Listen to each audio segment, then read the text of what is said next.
ವೀಕ್ಷಕರೇ, ಜಾನಪದ ಕಣಜ 227ಕ್ಕೆ ತಮ್ಮೆಲ್ಲರಿಗೂ ಸ್ವಾಗತವನ್ನ ಬಯಸ್ತಾ ಇದ್ದೇನೆ.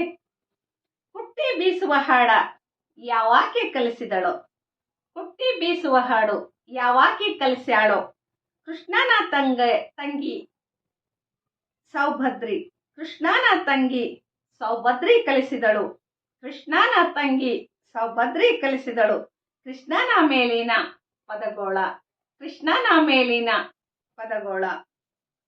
ಜಾನಪದರ ಒಂದು ಸಾಹಿತ್ಯವನ್ನ ಗಮನಿಸಿದಾಗ ಆ ಬೀಸ್ತಕ್ಕಂಥದ್ದು ಕುಟ್ಟತಕ್ಕಂತಹ ಆ ಒಂದು ಸಂದರ್ಭಗಳಲ್ಲಿ ಹುಟ್ಟಿರ್ತಕ್ಕಂತಹ ಹಾಡುಗಳು ಬಹಳ ಜೀವನ ಮೌಲ್ಯಗಳನ್ನ ಕಟ್ಟಿಕೊಡ್ತವೆ ಅಂದ್ರೆ ತಪ್ಪಾಗ್ಲಿಕ್ಕಿಲ್ಲ.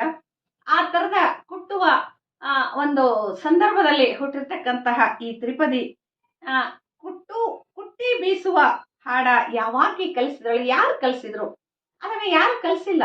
ಅದು ಪಾರಂಪರಿಕವಾಗಿ ಮೌಖಿಕ ಒಂದು ಸಾಹಿತ್ಯವಾಗಿ ಅಜ್ಜಿಯಿಂದ ಮಗಳಿಗೆ, ಮಗಳಿಂದ ಮೊಮ್ಮಗಳಿಗೆ ಪ್ರವಹಿಸ್ಕೊಂಡು ಬಂದಿರುವಂತಹದ್ದು.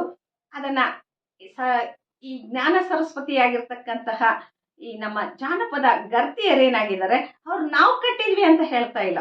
ಅದು ಕಟ್ಟಿರ್ತಕ್ಕಂಥದ್ದು ನಮ್ಮ ಗರ್ತಿಯರೇ. ಆದ್ರೆ ಅವ್ರು ಯಾವತ್ತು ನಾನ್ ಮಾಡ್ದೆ ಅನ್ನುವ ಒಂದು ಒಳ ಸತ್ಯವನ್ನ ಎಂದೂ ಹೇಳ್ಕೊಂಡಿಲ್ಲ. ಯಾವ ತ್ರಿಪದಿಯಲ್ಲೂ ಅದು ದಾಖಲಾಗಿಲ್ಲ ಕೂಡ.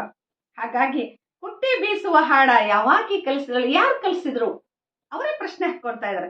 ಕೃಷ್ಣನ ತಂಗಿ ಸೌಭದ್ರಿ ಕಲಿಸಿದ್ಲು, ಕೃಷ್ಣನ ತಂಗಿ ಸುಭದ್ರೆ ನಮಗ್ ಕಲಿಸಿದ್ಲು ಅಂತಕ್ಕಂತಹ ಆ ಮಾತಿನ ಆ ಒಂದು ವಾಕ್ಯದ ಹಿಂದಿರ್ತಕ್ಕಂತಹ ಆ ದೈವೀ ಭಾವದ ಆ ದೈವತ್ವದ ಹಿನ್ನೆಲೆಯಲ್ಲಿ ನಾವು ಸಾಕ್ತಾ ಇದ್ದೇವೆ. ನಮ್ಮನ್ನ ಈಗ ಈ ತರ ಆಡಿಸ್ತಕ್ಕಂಥವ್ರು ದೈವಗಳೇ ಹೊರತು ಮತ್ಯಾರು ಅಲ್ಲ ಅನ್ನುವ ಒಂದು ಬಹಳ ಒಳ್ಳೆಯ ಒಂದು ಚಿಂತನೆಯನ್ನ ನಾವು ಇಲ್ಲಿ ನೋಡ್ತೇವೆ. ಕುಟ್ಟಿದಕ್ಕಿ ಕುಂಡಿ ಕೆತ್ತಿದ ಬೆಲವನ ಕಂಡು, ಕುಟ್ಟಿದಕ್ಕಿ ಕುಂಡಿ ಕೆತ್ತಿದ ಬೆಲವನ ಕಂಡು, ಮತ್ತೊಮ್ಮೆ ಬರುವೆ ನಿಮ್ಮ ಬಳೆಗೆ, ಮತ್ತೊಮ್ಮೆ ಬರುವೆ ನಿಮ್ಮ ಬಳೆಗೆ ಸರಸ್ವತಿಯೇ, ಎತ್ತ ಚೆಲುವಾರ ನುಡಿಗಾಳ, ಮತ್ತೊಮ್ಮೆ ಬರುವೆ ಸರಸ್ವತಿಯೇ ನಿಮ್ ಬಳಿಗೆ, ಎತ್ತ ಚೆಲುವಾರ ನುಡಿಗಾಳ. ಕುಟ್ಟೋ ಕೆಲಸ ಮುಗಿದಿದೆ, ನಾವಿನ್ನು ಹೋಗ್ತಾ ಇದ್ದೇವೆ. ಮತ್ತೊಮ್ಮೆ ನಾವು ಕುಟ್ಲಿಕ್ಕೆ ತಗೊಂಡು ಬರ್ತೀವಿ, ಧಾನ್ಯವನ್ನು ತಗೊಂಡು ಬರ್ತೀವಿ. ಕುಟ್ಟಿದ ಅಕ್ಕಿಯನ್ನ ಕೆತ್ತಿದವ್ರು ಯಾರು? ಕುಟ್ಟಿದ ಅಕ್ಕಿಯ ಕುಂಡಿ ಕೆತ್ತಿದ ಬೆಲವನ ಕಂಡು ಅಂದ್ರೆ ತಾವು ಕುಟ್ಟಿಲ್ಲ, ಇಲ್ಲಿ ಹೇಳ್ತಾ ಇದಾರೆ ಕುಟ್ಟಿದ ಅಕ್ಕಿಯನ್ನ ಕೆತ್ತಿದವನು ಆ ರೀತಿ ಅಕ್ಕಿಯ ಒಂದು ಆಕಾರವನ್ನ ಕೆತ್ತಿ ಅಕ್ಕಿಯ ರೂಪವನ್ನ ನೆಲ್ಲಿನಿಂದ ತೌಡನ್ನ ಬೇರ್ಪಡಿಸಿ ಅಕ್ಕಿಗೆ ಒಂದು ರೂಪ ಕೊಟ್ಟಂತವನು ಬೆನಕ ಅಂತ ಹೇಳ್ತಾ ಇದ್ದಾರೆ.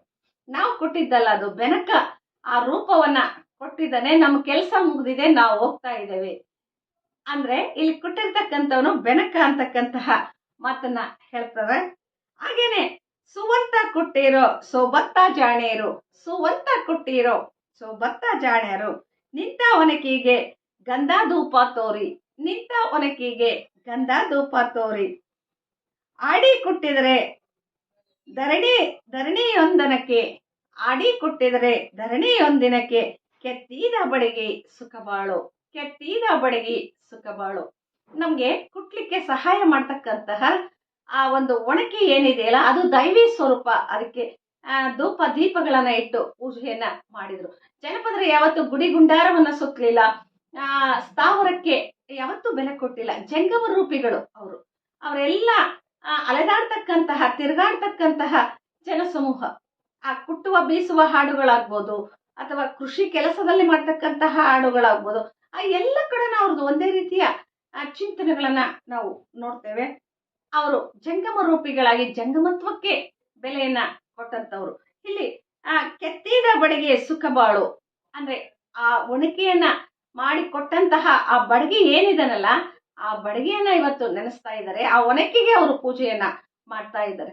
ಅವರು ಯಾವುದೇ ಒಂದು ವಸ್ತು ತಮ್ಮ ಬದುಕಿಗೆ ಆಸರೆಯಾಗ್ತಕ್ಕಂಥದ್ದು, ಬದುಕಿಗೆ ಸಹಾಯ ಆಗ್ತಕ್ಕಂಥದ್ದು, ಬದುಕಿಗೆ ನೆರವಾಗ್ತಕ್ಕಂಥದ್ದು ಏನಿದೆಯಲ್ಲ ಆ ಎಲ್ಲ ವಸ್ತುಗಳಲ್ಲೂ ಅವರು ದೈವತ್ವವನ್ನ ಕಾಣ್ತಾರೆ. ಆ ಮದುವೆ ಸಮಾರಂಭಗಳಲ್ಲಿ, ಮನೆಗಳಲ್ಲಿ ಏನೇ ಕಾರ್ಯಗಳಾಗ್ಲಿ ಮೊದಲು ಹೊರಳನ್ನ ಪೂಜೆ ಮಾಡ್ತಕ್ಕಂಥದ್ದು, ಬೀಸುವ ಕಲ್ಲನ್ನ ಪೂಜೆ ಮಾಡ್ತಕ್ಕಂಥದ್ದು, ಒಣಕೆಯನ್ನ ಪೂಜೆ ಮಾಡ್ತಕ್ಕಂಥದ್ದು, ಇದು ಒಂದು ಶಿಷ್ಟಾಚಾರವಾಗಿ ಬೆಳ್ಕೊಂಡು ಬಂದಿದೆ. ಅಲ್ಲಿ ದೈವತ್ವದ ನೆಲೆಯಲ್ಲಿ ಅಂತಹ ವಸ್ತುಗಳು ನಮಗೆ ಸಹಾಯ ಆದವು. ಅವಕ್ಕೆ ನಾವು ಕೃತಜ್ಞತೆಯನ್ನ ಸಲ್ಲಿಸಬೇಕು ಅಂತಕ್ಕಂತಹ ಆ ಒಂದು ಜನಪದರ ಜೀವನ ಮೌಲ್ಯ ಐತಲ್ಲ, ಅದು ಇವತ್ತಿಗೂ ಸಹ ಆ ನಾವು ಆಧುನಿಕ ಕಾಲಘಟ್ಟದಲ್ಲಿ ಆ ಮಿಕ್ಸಿ ಗ್ರೈಂಡರ್ಗಳು ಬಂದಂತಹ ಈ ಸಂದರ್ಭದಲ್ಲಿಯೂ ಸಹ ಈ ತ್ರಿಪದಿಗಳನ್ನ ಓದಿದಾಗ ಎಲ್ಲ ಒಂದ್ ಕಡೆಗೆ ರೋಮಾಂಚನ ಅನಿಸ್ತದೆ.